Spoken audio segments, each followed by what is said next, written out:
Dans la tourmente depuis plusieurs jours, Anaïs Camizuli a décidé de se couper des réseaux sociaux. C'est sur son compte Instagram qu'elle a annoncé la nouvelle, ce vendredi 3 février. Semaine compliquée. Alors qu'elle a décidé de changer de vie en déménage et de vivre loin de la télé-réalité, Anaïs Camizuli se retrouve, malgré elle, au cœur d'un terrible conflit. En effet, la gagnante de Secret Story 7 a été accusée par plusieurs tiktokeuses de maltraiter sa fille parce qu'elle lui a offert un soin lissant, lui permettant ainsi de vivre plus sereinement, capillairement parlant. Une sortie chez le coiffeur qui a donc fait l'objet de vidéos TikTok visant ainsi que si et critiquant les choix de la meilleure amie d'Eddie Ben Youssef. Tu sous-entends que je maltraite ma fille?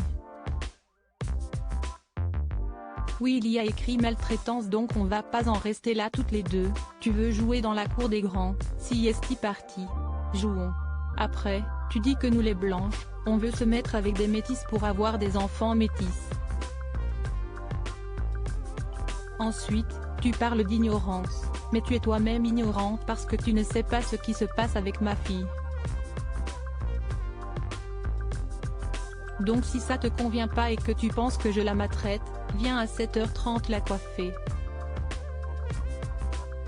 A alors répondu la maman solo, plus en colère que jamais. Folle de rage, cette dernière a également indiqué qu'elle ne resterait pas là. Le buzz que vous essayez de faire, si est pas bon, donc lâchez-moi, lâchez ma fille. Mais je vais pas vous lâcher, je viens d'envoyer un message à mon avocat, je vais poursuivre ces jeunes filles, ça fait partie du jeu. A-t-elle rajouté dans ses stories Instagram, ce mercredi 1er février. Anaïs Camizuli fait une pause des réseaux sociaux loin d'être terminée. Le débat a continué dans Touche pas à mon poste ce jeudi 2 février entre les chroniqueurs de l'émission et les jeunes femmes à l'origine de cette histoire. Mais la Marseillaise peut compter sur ses proches pour se remonter le moral. En effet, cette dernière a reçu le soutien de nombreuses personnalités à travers les réseaux sociaux, sa sœur Manon, Yesta Hillman, Anaïs Sanson, sa copine Amélie Netton ou encore la chanteuse Caroline Costa et plein d'autres mamans prêtes à tout pour stopper cette fâcheuse polémique. Si la maman de Kaycee Fallon a sans doute trouvé un peu de réconfort, elle a tout de même pris la décision de couper les réseaux le temps du week-end.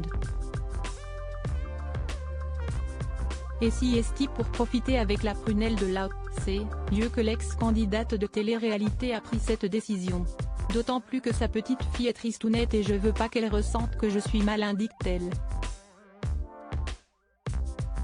Merci pour votre soutien, je ne laisserai personne dans ce monde me faire douter de la maman que je suis, rajoute-t-elle sur sa story Instagram du jour. Une coupure 2.0 nécessaire pour repartir du bon pied, sans s'arracher tous les cheveux.